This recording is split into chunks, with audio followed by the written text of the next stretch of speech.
ataques à imprensa, às universidades, à OMS, ao Congresso e agora a briga do presidente Jair Bolsonaro é com o STF. Essa briga faz parte do jogo democrático? Vem comigo que eu vou te explicar.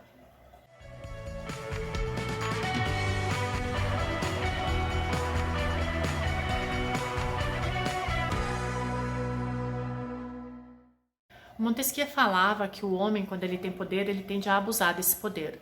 Para evitar esse abuso, ele elaborou a teoria de freios e contrapesos. É baseado nesse projeto do espírito das leis do Montesquieu que a maioria das democracias ocidentais são baseadas hoje em dia.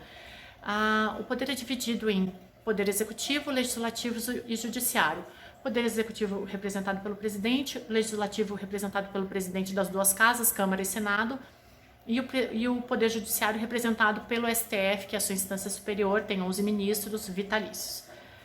Qual é o grande ponto da lei de freios e contrapesos? Os poderes eles são independentes e eles têm a função de fiscalizar um ao outro. Então, eles têm o poder de fiscalização entre si, ou seja, nenhum manda no outro. Aqui no Brasil, a gente adiciona um quarto elemento a essa guerra toda, a Polícia Federal. A Polícia Federal ela é uma polícia de Estado, não é uma polícia de governo, é subordinada ao Ministério da Justiça e ao Palácio do Planalto, mas esses dois não podem indicar quais as investigações que serão feitas e como elas serão feitas. A Polícia Federal aqui no Brasil tem reclamado que há pelo menos 10 meses eles estão com as investigações estagnadas por causa do excesso de ingerência do governo Bolsonaro. Isso tudo começou em agosto do ano passado, quando o Bolsonaro tentou trocar o superintendente da Polícia Federal no Rio de Janeiro. Vamos voltar para hoje. O ministro Sérgio Moro, o ex-ministro Sérgio Moro, tinha como prerrogativa para assumir o ministério que mantivesse a direção da Polícia Federal, que era com Valeixo. O Bolsonaro falou, ainda nesse mês, que ele trocaria o Valeixo, trocaria a diretoria da Polícia Federal. O ministro Sérgio Moro não aceitou, saiu do cargo, Valeixo também saiu. Na sequência, Bolsonaro nomeou um outro ministro da Justiça, o Mendonça. No dia da posse, Mendonça falou que o Bolsonaro era um profeta. Vale lembrar que é o presidente que indica os ministros do STF e o Bolsonaro vai ter direito a uma indicação, sim. O Mendonça, que é o atual ministro da Justiça, ele é presbiteriano, ou seja, ele é um ministro terrivelmente evangélico. Então, Bolsonaro vai colocar a sua semente lá no STF. Depois disso, Bolsonaro tentou nomear o Ramagem, que é amigo do Carlos Bolsonaro, como diretor da PF. O STF, como é de sua prerrogativa, entendeu que tinha uma questão de impessoalidade na nomeação do Bolsonaro, que na verdade ele tinha outros interesses para nomear o Ramagem. E o Ramagem não tinha o currículo para assumir esse posto, segundo o STF. Bolsonaro não gostou, porque o Bolsonaro não aceita nada do que lhe é contrário, e essa é uma característica sua, e ela é uma característica que fornece o ataque às instituições, um ataque à democracia. Bolsonaro foi lá e disse que, na verdade, era o ministro da STF que estava provocando a ruição das instituições.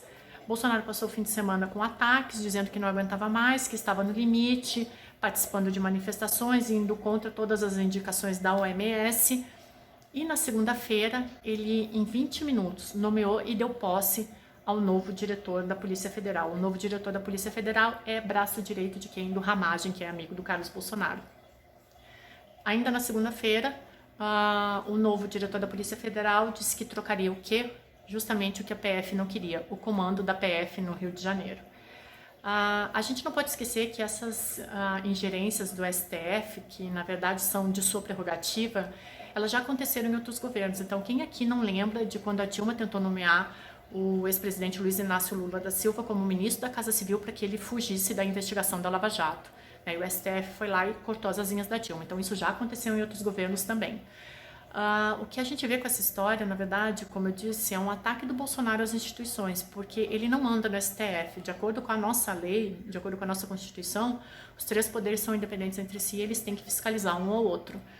A gente vê, sim, uma clara tentativa do Bolsonaro de barrar as investigações que podem chegar nos filhos dele, porque acredita-se que exista um gabinete do ódio que anteriormente divulgou fake news contra os ministros do STF. Então é por isso que o Bolsonaro tem tanto medo do STF e de onde que a Polícia Federal pode chegar.